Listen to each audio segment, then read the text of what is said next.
3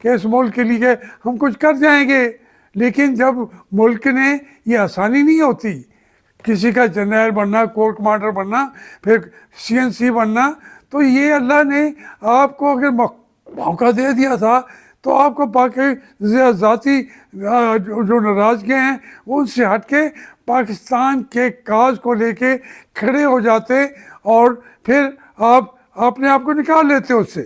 تو یہ آپ سے پھر میں کہوں گا وقت بہت تھوڑا رہ گیا ہے، بہت تھوڑا رہ گیا ہے، نوٹ کر لیجئے، بہت تھوڑا رہ لیا ہے. آپ کے لیے بھی تھوڑا رہ گیا ہے، میرے لیے بھی تھوڑا رہ گیا ہے، قوم کے لیے بھی تھوڑا رہ گیا ہے، پاکستان کے لیے وقت تھوڑا رہ گیا ہے. خدا کے لیے پاکستان کو بچائیں اور اس کو کامیاب کریں، یہ آپ کی ڈیوٹی ہے، آپ نے اس کا حلف اٹھایا ہوا ہے. ایک تو میں یہ ایک واضح طور پر بتانا چاہتا تھا کہ جو انتخابات ہیں اس کے رزلٹس ایک تو 9 فروری کو، 10 فروری کو، اور ابھی تک بھی آتے جا رہے ہیں.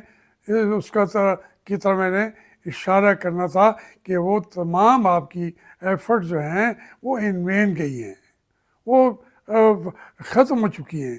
اس لیے اب سنجیدگی سے اپنے آپ کو آگے لائیں، آپ کے پاس سے ہے طاقت. تو یہ میں ایک بات یہ کر رہا تھا. دوسری بات میں یہ کرنا چاہتا ہوں کہ دیکھیں یہ جو IMF ہے، IMF کو تمام پارٹیاں کنڈیم بھی کرتی ہیں. وہ PTI والوں نے تو اس کے خلاف مظاہرے بھی کرنے شروع کر دیے، باقی بھی کر رہے ہیں. ہم سب جو ہیں IMF کو وہ اختیارات دینا ہی نہیں چاہتے. میں تو یس کروں گا وہ آپ کی تنخواہیں ختم کرنا چاہتے ہیں، آپ کریں گے نہیں. اسی طریقے سے جو صوبے ہیں ان کے وسائل لینا چاہتے ہیں، وہ دیں گے نہیں. تو پھر پارٹیاں کہاں تک چلیں گی؟ الیکشن کہاں تک چلیں گے؟ حکومتیں کہاں تک چلیں گی؟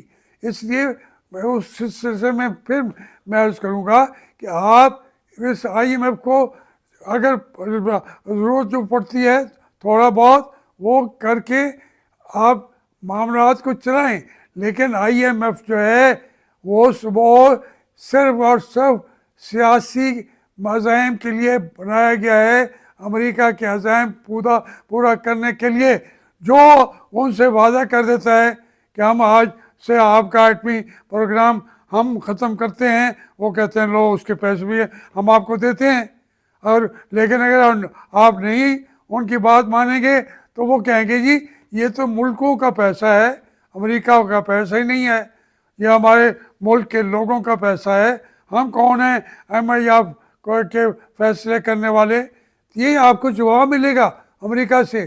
تو اس لیے جب وہ ضرورت محسوس کرتے جائیں گے آپ کا ایٹمی پروگرام بھی ختم کریں گے، آپ کا میزائل کا نظام بھی ختم کریں گے. یہ تو دو بڑے چیزیں ہیں، یعنی جو ہماری روٹی روزی کا مسئلہ ہے وہ انہی کے اختیار میں ہے.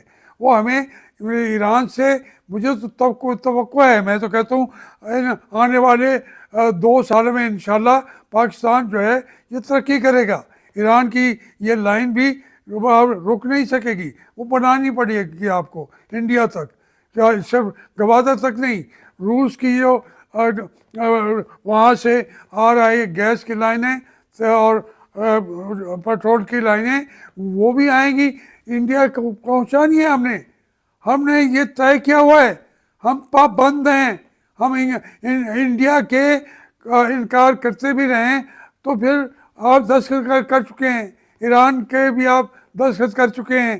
اس لیے یہ 2-3 سال پاکستان انشاءاللہ ترقی کرے گا، حکومت کوئی رہے یا نہ رہے. مجھے تو بھی یہ بھی پتہ ہے یہ حکومتیں ہو نہ ہو.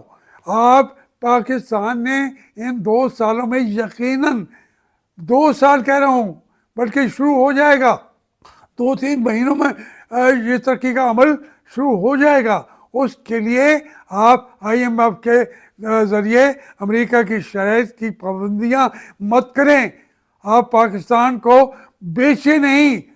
ایک آخری موقع ہے زندہ رہنے کا، کھڑے ہونے کا. اور اس وقت انشاءاللہ پاکستان ترقی کرے گا. آپ سب دیکھیں گے پاکستان ترقی کر رہا ہے.